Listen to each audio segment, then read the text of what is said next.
L'ancienne sécurité d'État qui a été créée sous le président Moussa Traoré n'a pas été créée à la même période que cette période actuelle que nous connaissons, avec l'émergence des nouvelles menaces. Donc il fallait coûte que coûte relancer une certaine dynamique pour adapter le travail justement de renseignement aux nouvelles menaces qui apparaissent. Donc quelles sont les attributions et les objectifs de cette nouvelle agence? Bon, les attributions de la nouvelle agence, c'est d'abord sécuriser l'État dans toute sa dimension. Ensuite, mettre en place une coopération active en matière de renseignement entre les différentes unités, protéger la population et lutter efficacement contre le fait terroriste. Quel est l'objectif recherché à travers ce changement? L'objectif recherché, c'est vraiment mettre en place une posture de prévention. On a estimé que depuis un certain temps, on subit un certain nombre de phénomènes, notamment les attaques, notamment la déstabilisation de certaines structures. Donc, à l'avenir, il va falloir réfléchir en prospective pour pouvoir agir rapidement avant que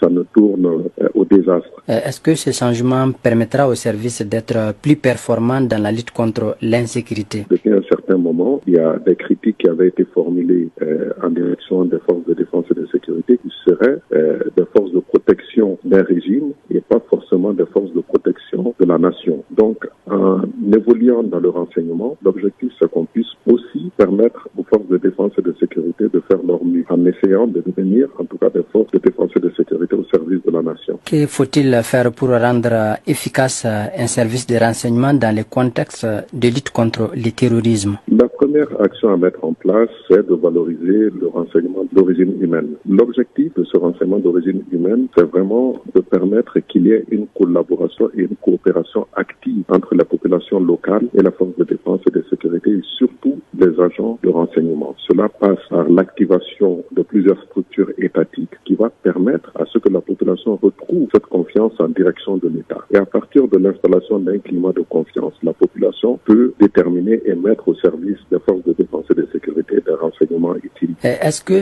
des mesures sont prises pour accompagner ces services? Bien sûr, les mesures sont prises parce que c'est un service qui est directement rattaché à la présidence de la République et donc, bien évidemment, la présidence de la République mettra les moyens qu'il faut dans la limite des capacités de l'État.